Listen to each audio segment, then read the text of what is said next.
Dragon Ball The Breakers is a different concept that has been forgotten in a few months, a different game that we'll be reviewing on this occasion. Guys, remember to leave a good like if you want to keep watching content like this. How about we go for a goal of 80 likes? Let's go for it. So without further ado, let's get started.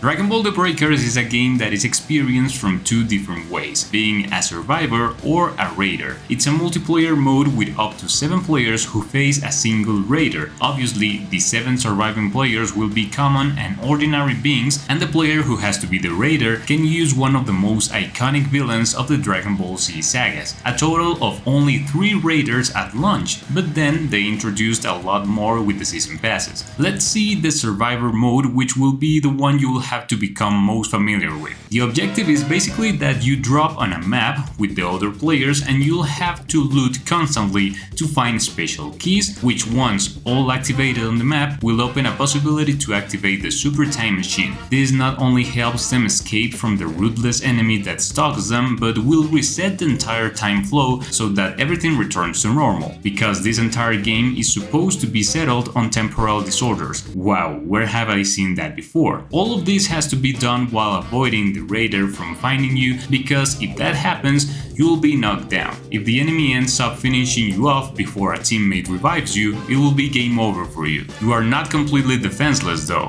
When you search these boxes where you potentially find a key, if that's not the case, you can find all kinds of tools. Shield recharging drinks. This allows you to recharge the barrier around you that prevents you from dying on first contact. We have Dragon Balls, Zenny coins, skill energy recharges, which we will talk about in a moment. These are rocket launchers, radars that show you the position of certain objects or characters, and also energy switch cubes. Let's break all this down. The skills that each survivor has are used with the D-pad. By default, these skills are a springboard that allows you to travel a great distance in a single jump in a short time, a grab gun, very useful to anchor yourself to high places or reach certain points on the map quickly, and a smoke bomb, as a small distractor in case the raider finds you. Each of these skills has a predetermined refresh rate. There are other different skills that can be equipped in the main lobby. These skills are obtained by opening summons that are bought with TP medals, tickets or Zenny coins, which are obtained by playing more and more matches. This way you can configure your character for each next match.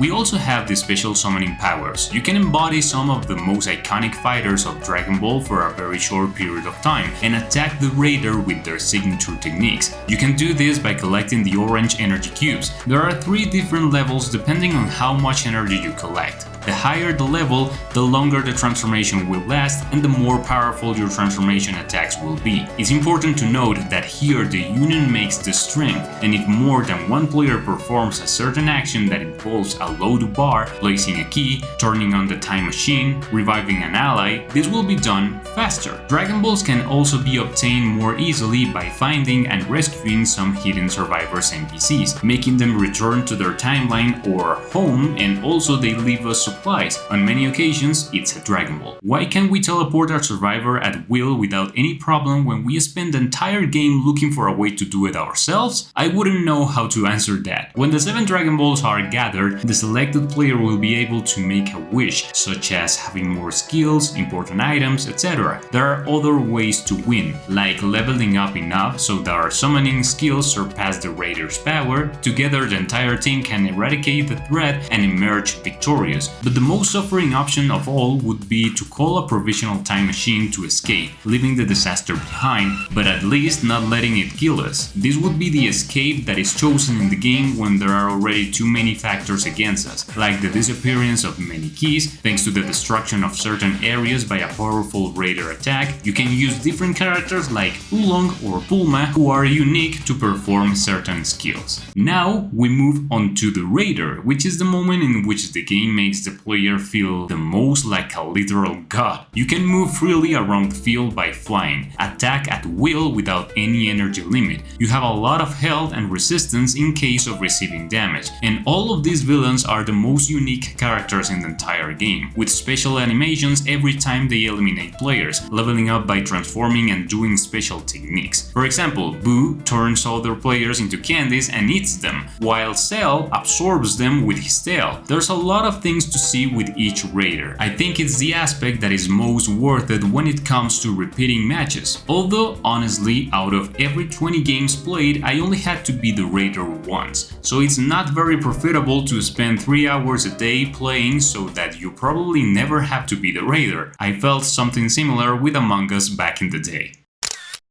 Well, what can I say? There are some elements and mechanics that I may have skipped mentioning, but I don't consider them necessary when evaluating the game as a general experience. It's not secret to anyone that Dragon Ball The Breakers has an impressive amount of recycled material from Xenoverse. Hundreds of animations, models, even scenarios are shamelessly extracted from Dragon Ball Xenoverse. I don't see any problem with using the same engine as the game previously developed by Teams, but look, doing it so lightly, knowing that they are taking a different direction, was the worst possible combination. The graphics are too poor, not just talking about the designs, but the animations, effects, and scenarios are very mediocre. They didn't bother to put more than 3 scenarios at launch in a game mode that consists of so much repetition of the formula. That seems awful to me. And well, many defended the game's proposal for being something new, something novel that breaks with the scheme that has been always handled in Dragon Ball games, and just for that they defended the Breakers no matter what. But it's not that simple. New or different doesn't mean that it's going to be good. It's obvious how this formula was adapted thanks to other games focused on survival horror, a concept that worked a lot on its day. Now, could that also work in the Dragon Ball universe? The mechanics and references adapted to make all this work are not bad, but the lack of touching makes it feel like it has not left its beta stage yet. And the accelerated launch plan is obviously to start again with a business plan similar to the constant content update that Xenoverse handles, but with a much simpler level of progression. Let's see, the developers know that the customization system is very tasteless. There are no eye-catchy aesthetic accessories, not even to supply the need to see something different. Since they're not fools, they put the Farmer, a playable character with unique skills seen in trailers already, as the final reward of the Season Pass. They don't even make an effort to hide from the community that they are not interested in having a well-made game. Just a way to earn more money at the expense of mediocre work. Why you mad, bro? There's good stuff too. Yes, I mean, I'm not a hater of Dragon Ball The Breakers, even though I can't help to see how shameless they are in giving us the game model so pure in content. It's true that it does good things. To start with, the game is not full price at least. The matchmaking section is very good. Going from one game to another is not tedious, it's very fast, in fact, simple and direct. I almost never encountered connection problems to the servers and the game never crashed. There's almost no input delay in the character's actions. It's not necessary that you have a NASA internet, but don't play with Wi-Fi, come on man. And most importantly, Dragon Ball The Breakers is fun, if you take it for what it offers. Without giving so much crabbing to the recycling of its nature, it feels good to work as a team with your allies. Outward the assaulters use unique skills, run, hide, it gives a feeling of adrenaline that it's appreciated, caressing a little the surface of what the games from which they took inspiration offer as a genre. It's fun to play with friends, and it's not for everyone. It's fun, and that's what a video game should achieve in essence. And if thanks to this title more new players come to the franchise, I don't see why I should stop them. They are welcome. And well, you can tell me in the comments what you think of Dragon Ball The Breakers too, if you have already played it, of course. Surely, with more diverse options in the comments, those people interested in the game can be a little more informed and have a more clear idea of what they would be experiencing.